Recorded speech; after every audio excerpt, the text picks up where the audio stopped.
Hi guys, so eto ngayon may gagawin ako. Magpapalit ako ng LCD display para sa Ford EcoSport kasi kita mo dyan, wala siyang ilaw, sira. So may pamalit na ako dito. Samahan nyo ako, magpapalit ako. So ang una natin gagawin, tatanggalin natin tong cover na to. Eto yun, may dalawang nut dyan, saka sa kabila.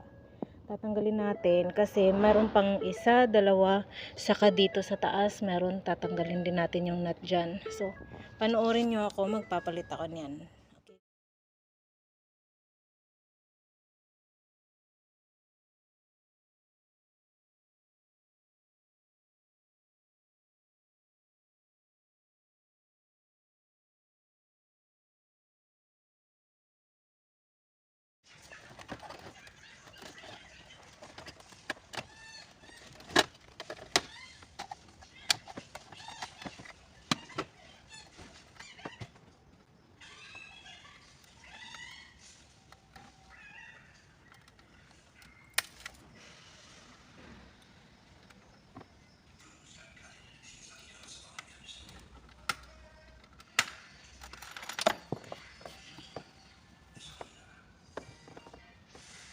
So ayan siya guys, ito yung sira.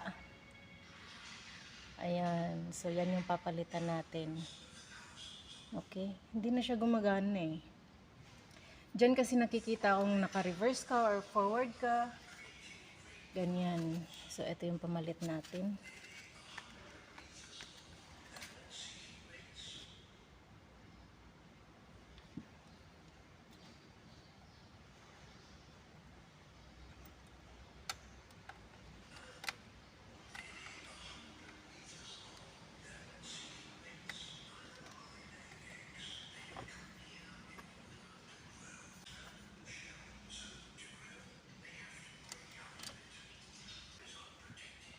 So check natin kung gumagana. I see it's working now.